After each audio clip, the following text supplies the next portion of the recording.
बुद्धादेशो णादवो परम भावदर्शिः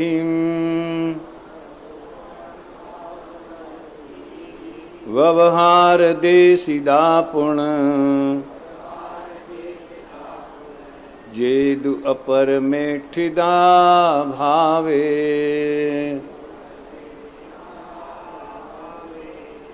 परम भाव को जो प्राप्त हैं वे शुद्ध नय ज्ञातव्य हैं। परम भाव को जो प्राप्त हैं वे शुद्ध नय ज्ञातव्य। जो रहे अपरम भाव में व्यवहार से उपदिष्ट हैं। जो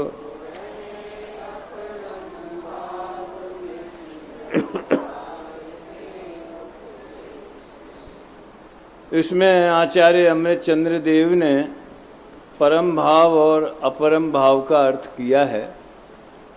परम भाव की चर्चा अंतिम पाक से उतरे हुए शुद्ध स्वर्ण के समान वस्तु का उत्कृष्ट भाव का अनुभव करते।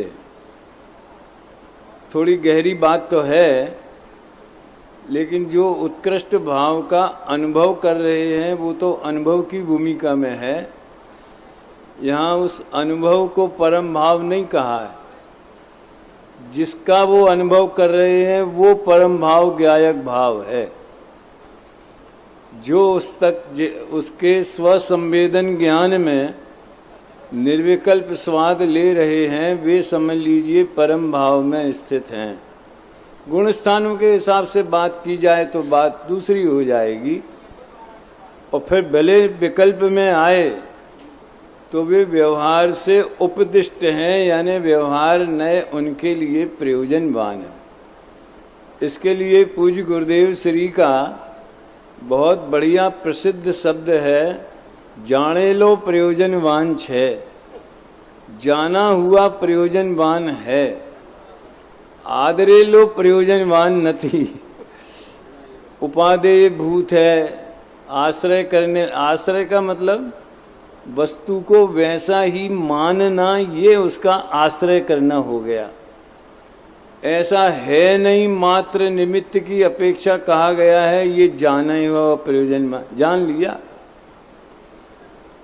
अब वर्तमान संदर्भ में देखा जाए तो जो थोड़ा अपने स्वाध्याय पूजन ध्यान में ही विरक्त रहते हैं, राजनीतिक वातावरण से जिन्हें कोई मतलब नहीं है, इतना सुन लेंगे कितनी सीटें आई, जाने लो प्रयोजनवान छे।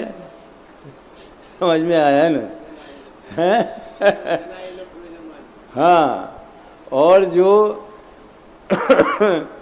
उसमें जुड़े हुए हैं किसी दल विशेष से, जिनका अनुराग है, भले उसके सदस्य हों ना हों, कार्यकर्ता हों या न हों, लेकिन जिज्ञासा तो रहती है, तो उनकी लगन वहीं बैठी रहती है। हर क्षण देखेंगे अब कितने बढ़ गए, अब कितने बढ़ गए। तो जाना हुआ और आदरा हुआ। उदाहरण तो बहुत हैं, थोड़ा कहा बहुत समझना। आप किसी ट्रेन से लंबी यात्रा पे हैं, दिल्ली से बम्बई आ रहे हैं, कौन सा स्टेशन आ गया? आगरा आ गया, जाने लो प्रयोजनवान छे। उसमें देखते रहते हैं ऐप में, अभी गाड़ी कहाँ चल रही है, झांसी आने में कितना देर लगेगा, ग्वालियर, बीना में कितना देर, इतने बजे पहुँचेगी। जाना हुआ प्रयोजन, जानने से परहेज नहीं और जानने की गरज नहीं, जानने का अनुराग नहीं, और जानने में आ गया तो कोई चिंता की बात नहीं। ज्ञान में कोई वजन थोड़ी बढ़ जाता है जानने से। लेकिन हमारा गंतव्य आ जाए, नासिक रोड आने वाला है, वो कब आने वाला है, वो वहाँ फिर हमारा विशेष रूप से प्रतीति भाव, प्रीति भाव, जो भी कहो, आदर किया हुआ भाव, वो भी जागृत हो जाता है। हमारी मंजिल के प्रति हमारा अनुराग है, बीच के स्टेशन जाने हुए प्रयोजनवान है। अब बीच के स्टेशनों की भैया दो बिंदुओं पे इसको कसना चाहिए। एक तो वस्तु स्वरूप के निर्णय के प्रसंग में, और दूसरे मोक्ष मार्ग में अपनी भूमिका के प्रसंग में। दीपक समझ में आता है? पढ़ी 12वीं गाथा पढ़ी होगी ना, है? जाना हुआ प्रयोजनवान है। वर्तमान में हमारी मनुष्य पर्याय है, वर्तमान में हमारा मिथ्यात गुण स्थान है। कल मैंने कहा था मिथ्यात के भी 6 कैटेगरी बताई हैं। मैंने कहा कि अज्ञानी पूजा भक्ति को ही उपादेय मानते हैं या देवशास्त्र गुरु के हितकारक मानते हैं। बहुत से अज्ञानी तो देवशास्त्र गुरु का स्वरूप ही नहीं जानते। मतलब गरीब मिथ्यात से लेकर और आप यूं समझ लो करण लब्धि तक की 6 कैटेगरी हैं लगभग, है तो असंख्यात। भाव दीपिका में 6 कही। मुझे तो अपनी भूमिका कौन सी, हम अपनी भूमिका को जानें तो उससे आगे बढ़ सकेंगे। और अपनी भूमिका के बारे में ही हमें भ्रम हो गया कि हम तो ज्ञानी हो गए, हम तो व्रती हो गए, समझ में आया ना, तो वो फिर हम उसके साथ न्याय नहीं कर पाएंगे। जैसे बच्चे को मान लो 75% आए तो अभी 25% की कसर है, ऐसा जान लेता है। जाना हुआ प्रयोजनवान है, लक्ष्य पूर्णता की ओर है। बातें सरल हैं, कोई बहुत कठिन नहीं है। पंडित, ये वस्तु स्वरूप के हिसाब से बात कर रहा हूं कि हमारा कौन सा गुण स्थान है, या आत्मा मनुष्य है, देव है। ये गुण स्थान 29 भाव, 55 गाथाओं में जो 29 भाव कहे हैं, वर्णादि और रागादि, ये जाने हुए प्रयोजनवान हैं, आदरे हुए नहीं है। माने मैं हूं, मेरा स्वरूप है, ऐसा श्रद्धान करने के लिए ये भाव प्रयोजनभूत नहीं है, इसलिए अभूतार्थ है। अब 11वीं मैंने देवलाली में एक प्रयोग किया था। हमने वहाँ समय सार कलश टीका चलाई और टीका का भी आधुनिक हिंदी में रूपांतर किया, बिल्कुल फ्लो में, राजमल जी की टीका का, तो उसको चला रहे हैं। तो एक प्रसंग ऐसा आया, दूसरा कलश क्यों आया, दूसरे में से तीसरा कैसे निकला, तीसरे में से चौथा कैसे निकला, चौथे में, मतलब अगर आप उन्हें मोतियों की मोती माने तो उसमें हार डाल के, हार गूंथ करके एक माला का प्रयास किया। ऐसे 12वीं गाथा क्यों आई?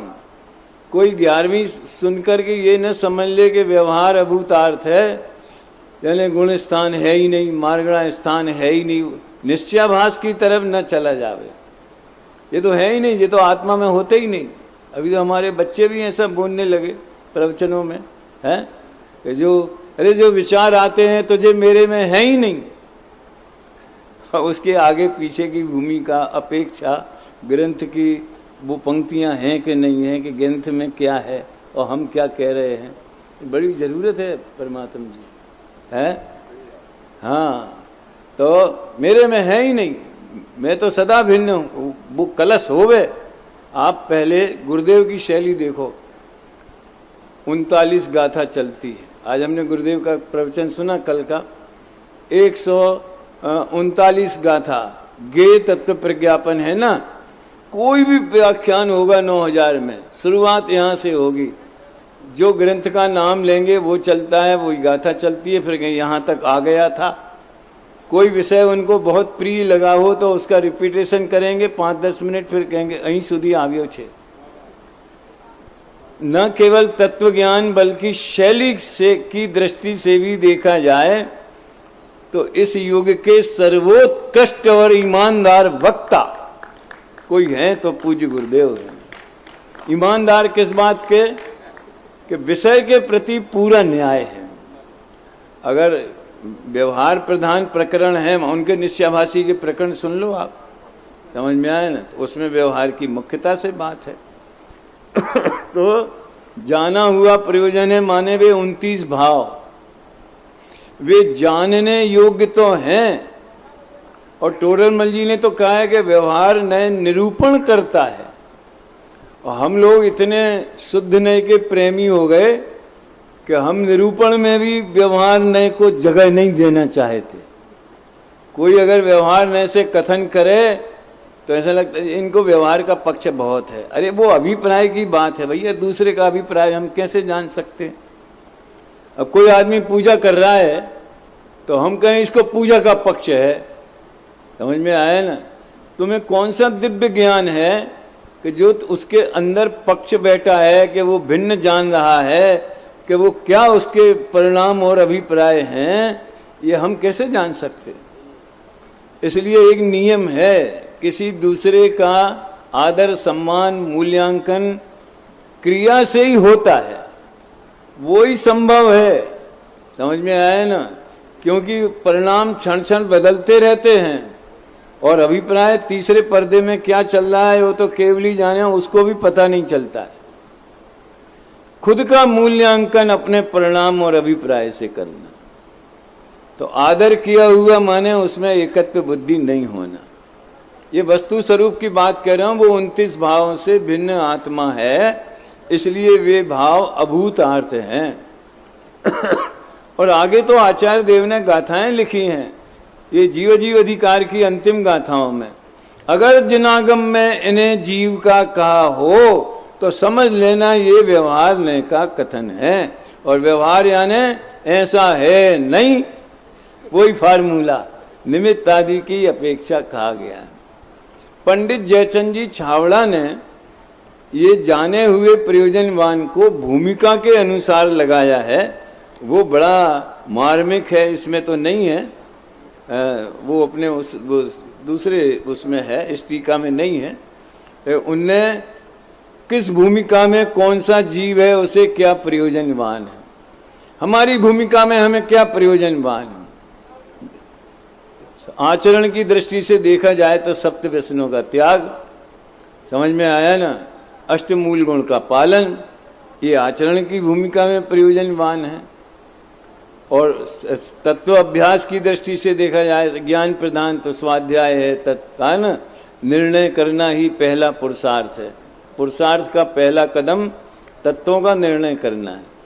फिर उन्हें आगे आगे की भूमिका में छठवें गुण स्थान वाले को क्या प्रयोजनवान है, पांचवें वाले को क्या, हर गुण स्थान के अनुसार अपने अपने भाव। सामान्य चर्चा करें तो वो सिद्धांत की बात हुई, अपनी चर्चा करें तो वो अध्यात्म ने जन्म ले लिया है। सिद्धांत सबकी बात करता है, आगम सबकी बात करता है, जनरल बात करता है, और अध्यात्म अपने को मुख्य रख के बात करता है। तो ये प्रकरण आप पढ़ लेना जहां भी आपको जिज्ञासा हो। जयचंद जी छावड़ा का भी बड़ा आभार मानता हूँ, उपकार मानता हूँ। उनके ऐसे ऐसे गजब के स्पष्टीकरण हैं कि जो समय सार कांटों की डगर को फूलों की सेज में बदल देने वाले हैं। मैंने तो एक समीक्षा लिख के भेजी थी उसमें समन्वय वाणी में, एक कांटों की डगर के ऊपर। बड़ा मतलब मैंने पूरी पढ़ी बेंगलोर में तो मुझे भाव आया। तो जयचंद जी छावड़ा ने बचाया है चुक्के छलमण घेतब्बम, इसको जयचंद जी छावड़ा ने अपने में यथा अवसर बहुत खोला है। एक बार समय सार लेकर के अकेले जयचंद जी छावड़ा के भावार्थ पढ़ लो पूरे शुरू से आखिरी तक, फिर आप टीका पढ़ोगे और वो गाथाएं पढ़ोगे तो आनंद रस बढ़ जाएगा, जैसे गन्ने के रस में शक्कर और डाल दियो। अभी 13वीं गाथा अपन पढ़ते, सभी दोहराएंगे, हाथ जोड़ें, सावधान हो जाएं। भूदत्तेनाभिगदा भूदत्तेनाभिगदा जीवा जीवाय पुण्य पावं च जीवा जीवाय पुण्य पावं च आसव संवर निज्जर आसव संवर निज्जर बंधो मोक्षो यसम्मत्तम् बंधो मोक्षो यसम्मत्तम् चिद चिदाश्रव पाप पुण्य शिव बंध संवर निर्जरा। बोलोगे? चिद चिदाश्रव पाप पुण्य शिव बंध संवर निर्जरा। तत्वार्थ ये भूतार्थ से जाने हुए सम्यक्त्व हैं। तत्वार्थ ये भूतार्थ से जाने हुए सम्यक्त्व हैं। हरि गीत का की ये धुन जो है बड़ी प्यारी लगती है। ये मूल उद्गम स्थल जो अपना है महातीर्थ स्वर्णपुरी, वहाँ की धुन है। वहाँ ऐसा होता था सप्ताह में एक दिन या अष्टमी और चतुर्दशी या पूनम वगैरह को स्वाध्याय होता, स्वाध्याय प्रवचन नहीं होता था। ये स्वामी जी पूरे 1 घंटे वहाँ अपने यथा समय विराजेंगे। जो जिस चीज का स्वाध्याय होना है वो पुस्तक सबके हाथ में रहेगी। 6 ढाला आद्योपांत हमने वहीं सुनी पहली बार। उसके पहले मात्र पहली ढाल की कुछ गाथाएं आती थी बस, आद्योपांत, और फिर वहीं से प्रेरणा मिली याद करने की। घर से कॉलेज जाते थे तो 35 मिनट लगते थे साइकिल पे, तो 3 ढाल जाने में 3 ढाल आने में है। तो ये समय सार का पाठ सब लोग एक स्वर से करते थे, 2 पंक्तियां बहने, बिना माइक के, कोई ढमढम नहीं है, कोई कीबोर्ड नहीं, उस समय उतना चलन भी नहीं था। चिद चिदाश्रव, चित अचित आश्रव, 3 तत्व आ गए, जीव अजीव आश्रव, पाप पुण्य शिव मोक्ष बंध संबर निर्जरा। छंदानुरोध से क्रम रखा है। इसकी मूल थीम ये है कि वास्तव में इसमें लिखा है राधा ने, इस गाथा में सम्यक दर्शन का स्वरूप तो बताया ही गया है, प्रकारांतर से समय सार में आगे आने वाली विषय वस्तु का भी संकेत कर दिया है। लघु सिद्धांत कौमुदी पढ़ते थे ना, तो उसमें कोई सूत्र आता था, जैसे उन्हें तद्धित शुरू करना है तो पहला लिखें, तद्धित का कोई सूत्र बना देंगे, बोले अधिकार सूत्र है ये। आगे अधिकार क्या, उद्देश्य कथन, उद्देश्य लक्षण निर्देश और परीक्षा, ये 3 चीजें होती हैं। अपने में भी उद्देश्य कथन होता है ना, है? आज अपन कषाय के बारे में समझेंगे। तुमने सुना है कभी कषाय? यहीं से शुरू करो। लेकिन क्लास की पद्धति है, प्रवचन की नहीं है, या जो भी हो। तो ये समय सार में 9 तत्वों का वर्णन है। भैया बात तो शुरू की थी एकत्व विभक्त आत्मा की, अब ये 9 कहां से आ गए? हम तो 2 समझ रहे थे, एकत्व और विभक्त, जबकि वो 2 है ही नहीं। जो भगवान आत्मा अनंत गुणों का और त्रिकालवर्ती पर्यायों का, उपाधियां नहीं लेना पर्याय में, उपसम 6 उपसम भाव नहीं लेना सुरेंद्र जी, उनसे भिन्न जो पर्णमन मात्र कालांश हैं भैया अचल जी, उन पर्यायों का पिंड है। उपाधियां तो वो फुवारे पे लाइट लगा देते हैं तो दिखती हैं, कर्मोदय उपसम 6 उपसम के निमित्त से दिखती हैं। जीव का पर्णमन तो चैतन्य मात्र है। खैर तो जो भगवान आत्मा अनंत गुण पर्यायों में अखंड है, वही भगवान आत्मा रंग राग और भेद से भिन्न है। ये 3 बोल में सब आ गया। गुरुदेव इस पंक्ति को भी बड़े आनंद से याद करते, पंडित जी ने लिखा है, उसमें आता है ना, मैं रंग राग और भेद से भिन्न हूं, ऐसा। वो पूरी पंक्ति गाते तो नहीं थे, गद्य में बोलते थे, मैं रंग राग और भेद, देखो भेद से भी भिन्न कहा है, उससे विभक्त। जो एकत्व स्वरूप है वो ही विभक्त स्वरूप है। जो अपने स्वद्रव्य क्षेत्र काल भाव से अस्थि स्वरूप है, वही परद्रव्य क्षेत्र काल भाव रूप नहीं है। आत्मा में एक नास्तित्व गुण है। उस नास्तित्व गुण का क्या स्वरूप है? नास्तित्व गुण का क्या स्वरूप है? पर की अपने में नास्ति, ये तो पर का नास्तित्व हुआ।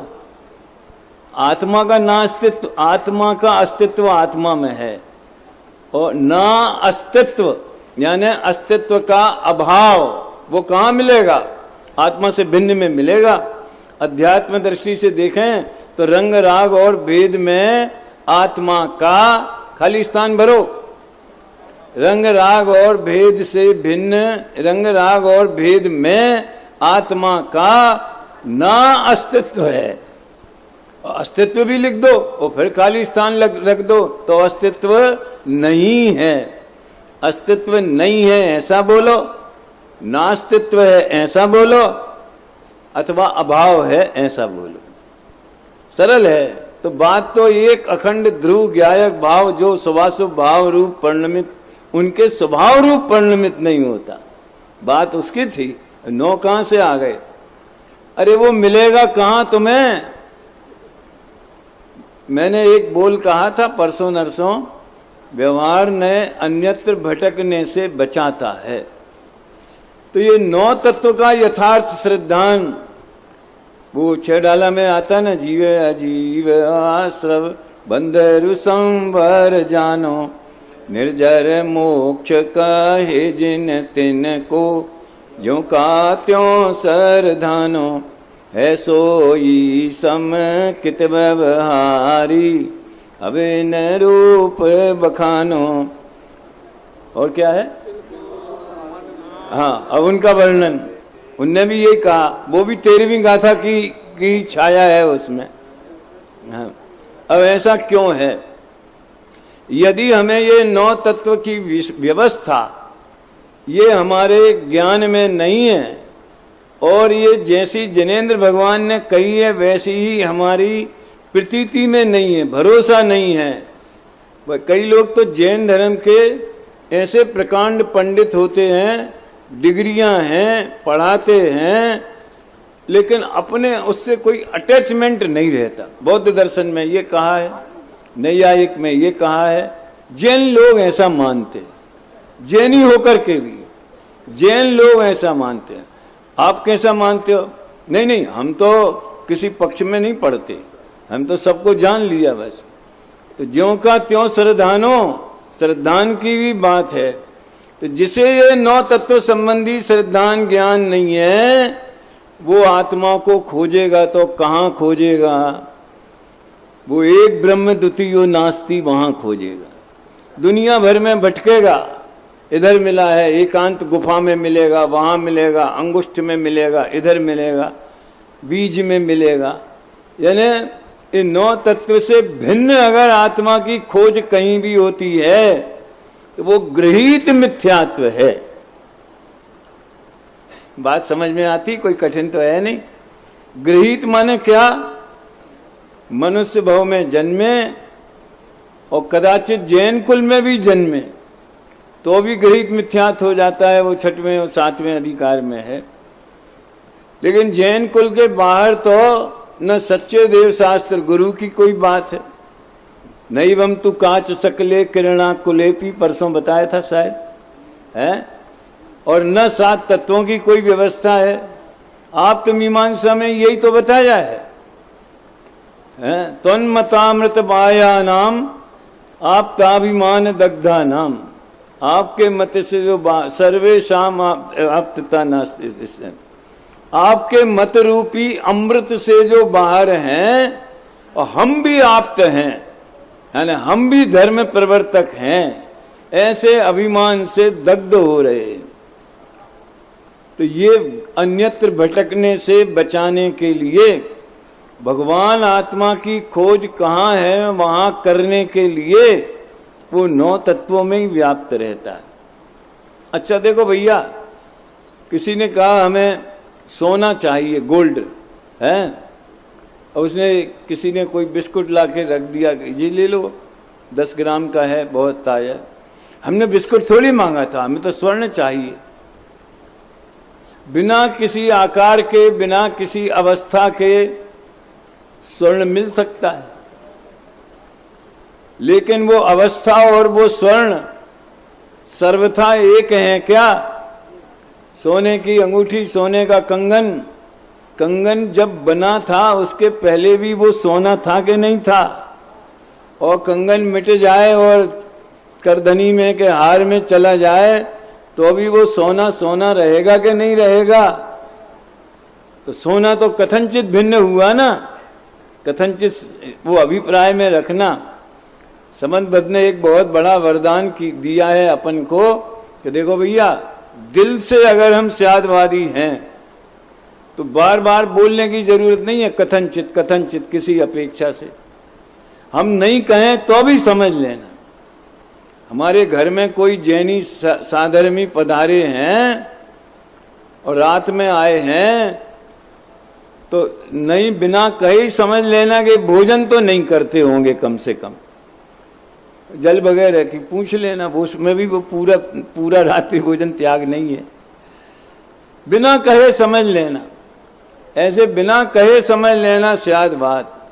तो सोना और उसकी अंगूठी, सोना अंगूठी में है, अंगूठी सोने में है। एक दिन पहले मैंने बताई थी, शायद पहले या दूसरे दिन, प्रवचन सार जी की 86वीं गाथा। गुण पर्याय का आत्मा द्रव्य है और द्रव्य का आत्मा गुण पर्याय। मैं तो अपने सभी साथियों से, प्रवचनकारों से, जो नहीं है वो भी शास्त्री भाइयों से हार्दिक अनुरोध करता हूं, वो गुरुदेव का प्रवचन वीतराग वाणी से लेकर के गे तत्व प्रज्ञापन के प्रारंभ करें। पहले 80वीं गाथा से ले गए, ज्यादा समय नहीं तो आधा घंटा रोज सुने। दीपक सुने, गे तत्व प्रज्ञापन के सुनने लायक है। तो दीपक के बदले सूर्य बन जाएगा फिर। है, ऐसी बात है भाई। द्रव्य गुण का, गुण पर्याय का आत्मा माने सर्वस्व, आत्मा माने स्वरूप। गुण पर्यायों के प्राण द्रव्य है और द्रव्य के प्राण गुण पर्याय है। और यहां कहते हैं नौ तत्व गतत्वेपि, इसी के बाद है ना वो कलश शायद, नौ तत्व गतत्वेपि यदेकत्वम न मुंचति। इसके पहले है वो शुद्ध नया श्रितया अत, ये इसी में अतः शुद्ध नया यत्तम प्रत्यक ज्योतिश्चकास्ति तत् नव तत्व गतत्वेपि यदेकत्वम न मुंचति। संस्कृत भी सरल है। शुद्ध नया श्रित आत्मा प्रगटे ज्योति स्वरूप नव तत्वों में व्याप्त पर तजे न एक स्वरूप। अभी दोहराना आप सब, आधा आधा बोलूंगा। शुद्ध नया श्रित आत्मा आत्मा प्रगटे ज्योति स्वरूप, प्रगटे ज्योति स्वरूप नव तत्वों में व्याप्त पर, नव तत्वों में व्याप्त पर तजे न एक स्वरूप, तजे न एक स्वरूप। 7वें और 8वें कलश में, 8वें कलश में सोने का उदाहरण दिया। यहाँ सिद्धांत है, उसमें उदाहरण है। देखो, एक भ्रम निकाल देना कि हम ज्यादा न्याय व्याकरण नहीं पढ़े, कि हमने कोई डिग्री शास्त्री उपाध्याय की नहीं ली तो ये महान ग्रंथ हमारी समझ में नहीं आ सकता, ऐसा बिल्कुल मत सोचना भैया। आप शुरू करो कम से कम ये, और ज्यादा हो तो इसकी गाइड अनुशीलन उसको साथ में रखो, या गुरुदेव के प्रवचन रत्नाकर। 80% तो आपको समझ में आएगा, इसकी गारंटी। 20% हमने अपने लिए बचा रखे हैं। सभी समझ में आ जाए तो फिर हम ललितपुर में शिविर लगाने की क्या जरूरत है फिर। गारंटी से आएगा। और अब सर्व सुलभ है। आज इस पंचम काल में जितना ये तत्व ज्ञान सुलभ हो गया है, इसके पहले 2000 वर्षों में इतना, कब गुरुदेव के जमाने में भी इतना सुलभ नहीं था जितना आज सुलभ है। मतलब उपलब्धि की दृष्टि से भी और बुद्धि की दृष्टि से भी। मतलब आपको वो मोबाइल में आपको पूरे वो विद्यमान है 9000 प्रवचन एक ऐप में, तो सुलभ है। और समझने के लिए इतने गाइड, अनुशीलन, गुरुदेव के प्रवचन, वो सब सुलभ है। तो भैया समय का सदुपयोग करने योग्य है। और सिंपल बात है, सोने के सैकड़ों अवस्थाएं होवें, गहने होवें, सब होवें, लेकिन स्वर्ण का जो स्वरूप है वो अपने एकत्व स्वभाव को नहीं छोड़ता। ये बात इसमें 9 तत्व का, ये 13वीं गाथा के ऊपर का कलश है ये। अब अपने में लगाओ और अपने में तो और ही सरल है, जो निगोद में सो ही मुझ में सो ही मोख मझार। उन्होंने भूत वर्तमान और भविष्य तीनों को पकड़ा। निगोद माने हमारा अनंत काल पहले का भूतकाल, वर्तमान माने हमारी मनुष्य पर्याय, भविष्य माने मोक्ष। अब तीन के बीच में कितनी पर्याय हो जाएंगी? भूतकाल की तो आप समझ लो अनंत चली गई, और भविष्य की भी अनंत होंगी नहीं? अरे काय को होंगी? अरे 2-4 भव में ही खेल पूरा होने वाला है। तत्प्रति प्रीति चित्तेन येन वार्ता ही श्रुता। 2-4 10 जितनी भी हो में भविष्य की पर्याय, यानी निगोद से मोक्ष तक की अनंत पर्याय, वो 9 तत्व गतत्वेपि। समझ में? अभी 9 तत्व की बात करूंगा, लेकिन मैं वही का वही रहा। और ये बात अकेले स्वामी जी ने कही, ऐसी बात नहीं है। छोटी उम्र में सबसे पहला कोई आध्यात्मिक गीत हमें सिखाया गया तो सहजानंद जी वर्णी का आत्म कीर्तन उसका नाम था। और हम बहुत छोटे होंगे तो हमारे फैमिली से उसका एक पन्ना, बड़ा कैलेंडर जैसा होता है ना, बड़ा पेज छपा के और वितरित किया गया। उसमें लिखा था नाम, इनके द्वारा वितरित किया गया। मैं वह हूँ जो है भगवान, जो मैं हूँ वह है भगवान, अंतर यही ऊपरी, कितना बढ़िया है। अंतर यही ऊपरी जान, वे विराग यहाँ राग वे। पूरा अध्यात्म। और अंतिम छंद तो गजब का है। एक बार हमारे सुमन भाई हमारे सोसाइटी के सेक्रेटरी थे, उन्होंने कहा पंडित जी हम अपनी सोसाइटी की बाउंड्री पे अच्छे अच्छे वाक्य लिखाना चाहते। तो हमने अपने बंगले के सामने खिड़की में से दिखे तो वो लिखवाया, श्रीदेव शास्त्र गुरुवर सदैव मम परिणति में आदर्श रहो, ज्ञायक में ही स्थिरता हो, निज भाव सदा मंगलमय हो। और उसके बगल में होता स्वयं जगत परिणाम, ये आ गया सहज। होता स्वयं जगत परिणाम, मैं जग का करता क्या काम। और जिसको ऐसा निर्णय हो गया, जिसको ऐसी प्रतीति हो गई, अब दूर हटो पर कृत परिणाम सहजानंद। लोगों को कुछ अच्छा नहीं लगा होगा तो ज्ञायक भाव कर दिया। बदलना नहीं चाहिए। जिसकी जो उसकी जो रचना है उसको वो होना चाहिए है? तो भैया ये 13वीं गाथा 9 तत्वों का कथन करती है और उसी में भगवान आत्मा मिलेगा जी। अब 9 तत्वों की बात थोड़ी जरूरी है। तो आत्मा 9 तत्व रूप गतत्वेपि, माने 9 तत्व रूप परिणमित होता है। तो हम संबर निद्रा रूप परिणमित हुए? वे तो है ही नहीं।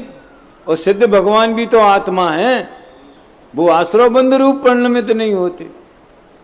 तो कई तरीके से इसकी सेटिंग बैठाई जाती, वो गलत नहीं है, सिद्धांत की दृष्टि से सही है। भूत निगमन से सिद्ध भगवान भी आश्रव बंध रूप परिणमित हुए, समझ में आया ना।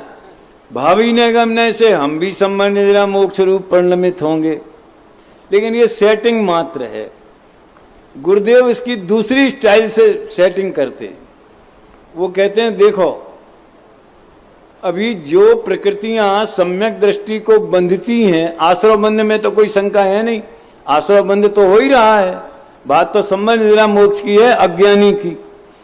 तो अभी तीर्थंकर प्रकृति तो नहीं आ रही, चक्रवर्ती वाली तो नहीं आ रही, बलभद्र वाली तो नहीं आ रही, समझ में आया ना। सर्वा सिद्धि वाली वो तो भावलिंगी संतों को बंधती, और 9वें ग्रह तक की भी नहीं आ रही, क्योंकि वो तो द्रव्यलिंगी मुनि हो गए तो बंधती। तो संबर हो गया, समझ में आया ना। जो प्रकृतियां नहीं आ रही हैं उनका संबर हो गया एक अपेक्षा से, और जो जा रही हैं वो भोग करके जो जा ही रही हैं तो निर्जरा हो गई, समझ में आया ना। और कई प्रकृतियां जो हमें बंधने ही नहीं है, समझ लो तो उनसे मुक्त ही है, भिन्न नहीं है, ऐसा। लेकिन मैं एक बात सोचता हूं, आपको प्रपोज करता हूं, समझ लो, ये सामान्य कथन लो, सभी जीवों पे घटाओ, कॉमन, हमारी तुम्हारी बात नहीं है, अनंत सिद्धों की बात, जीव मात्र वस्तु। अब सिद्धों के हिसाब से घटेगी, हमारे जो तत्व हम में हैं उनमें, जैसे समझ लो सोने की अंगूठी है, तो वो अंगूठी रूप परिणमित होते हुए भी अंगूठी से भिन्न है, ये जानना।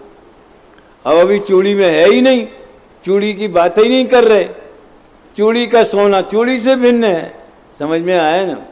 तो ये एक सामान्य रूप से नाना जीवों की, करणाल योग में तो ऐसे बहुत आते हैं। करण लब्धि में क्या होता है? अच्छा, उनके नए नए परिणाम होते हैं, अपूर्व अपूर्व होते हैं कि सब जीवों के, मुझे तो शुरू में बड़ा आश्चर्य होता था यार, ये करण लब्धि को अकेले जीव पे नहीं लगाते, नाना जीवों पे लगाते हैं। अरे सब जीव एक साथ प्रारंभ करें करण लब्धि तो एक अधर करण तो सबके एक से होंगे, ऐसे ही है ना, है? तो सब जीवों की क्यों लगाए? देखो भैया, उसका स्वरूप समझाने के लिए परस्पर अन्य जीवों की तुलना भी करते हैं, तो उसका स्वरूप स्पष्ट हो जाता है। ऐसे नाना जीवों में लगाना रवि है कि कोई संवर निर्जरा रूप परिणमित हो रहे हैं ज्ञानी, सिद्ध भगवान मोक्ष रूप परिणमित हो रहे हैं, हम अनादि से आश्रव बंध रूप परिणमित हो रहे हैं, जीव तत्व तो सब हैं ही। अजीव से अजीव का कैसा लगाते मालूम? और ये धवला जी वगैरह ग्रंथों में पंचाध्यायी में लगाया गया है वैसा। अजीव के ज्ञान रूप परिणमित होता है, यानी अजीव रूप परिणमित होता है। सर्वार्थ सिद्धि में एक वाक्य आता है, घटाकार ज्ञान को भी घट कहते हैं। ज्यादा लंबा नहीं करूंगा, लेकिन दर्पण में मान लीजिए घड़े का चित्र दिख रहा है या पर्दे पे कोई चित्र दिख रहा है, हम उससे पूछें तो कोई क्या कहेगा? कहेंगे ये पर्दा है, तो ये तो हमें भी पता है पर्दा है। अरे घड़े दिख रहा है तो घड़ा है, मोर दिख रहा है तो मोर है।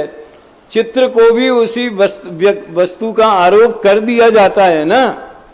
ऐसे ज्ञान दर्पण में जो चित्र झलक रहे हैं, उन दर्पण के गेयाकारों को गे से पहचानना ये व्यवहार है, और वो ज्ञान का मटेरियल है।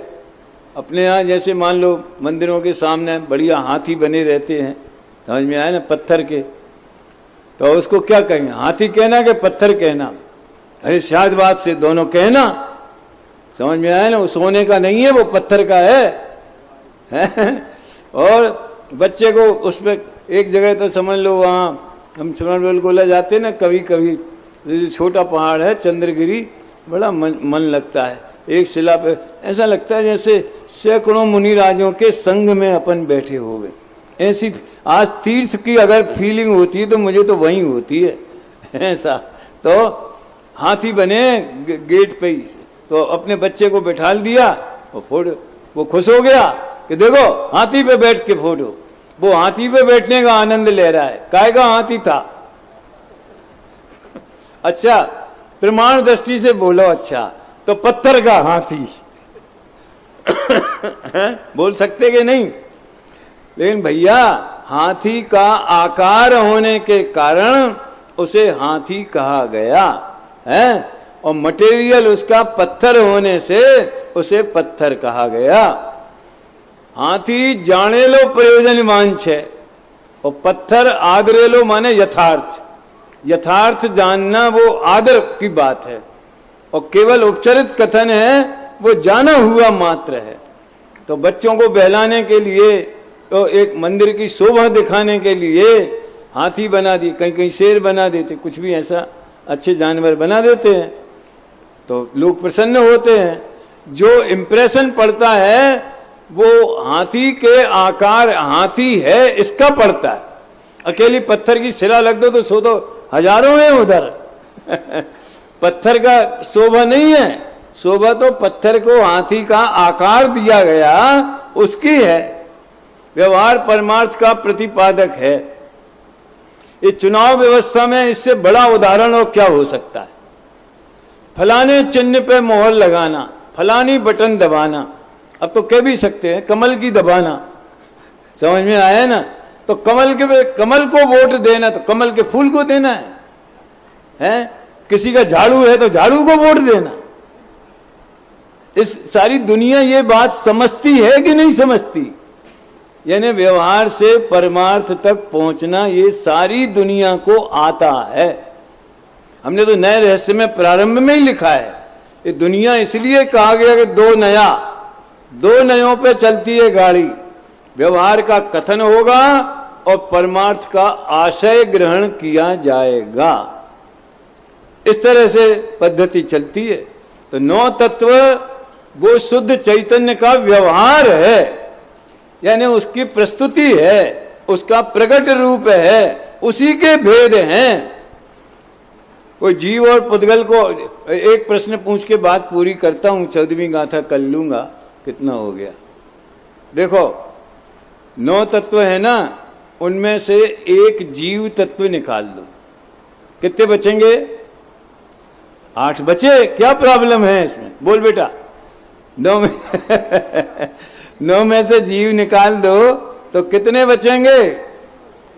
ये तो ऐसा हुआ जब हम बहुत छोटी उम्र में दूसरी तीसरी पढ़ते थे तो हमारे हेड मास्टर बुद्धि की परीक्षा लेने के लिए पूछते थे, एक झाड़ पे 300 चिड़ियां बैठी हैं, एक शिकारी ने हवाई फायर किया तो 100 चिड़ियां उड़ गईं, अब बताओ कितनी बची?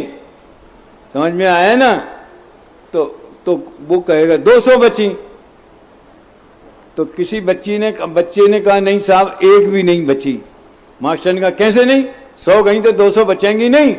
बोले तुम्हें गणित आता है, चिड़ियों का स्वभाव नहीं जानते तुम। तो एक भी नहीं बचेगी। ये प्रैक्टिकल है, ये जीवनोपयोगी। समझ में आए ना? ऐसे जीवनोपयोगी ये है कि 9 में से जीव निकाल दो तो अजीव किसको बोलोगे? जीव को भूलेगे नहीं तो आश्रय कहां से होएगा? जीव ही नहीं रहेगा तो पुद्गल से बंधेगा कौन? और जीव ही नहीं रहेगा तो जीव के आश्रय से संबंध निधिरा मोक्ष कैसे प्रकट होगा? इसलिए 9 तत्व गतत्वेपि ये कत्वम न मुंचति। 13वीं की चर्चा हुई, 14वीं की चर्चा कल करेंगे, अभी समय हो गया। सहजानंदी शुद्ध स्वरूपी अविनाशी हूँ आत्मस्वरूप।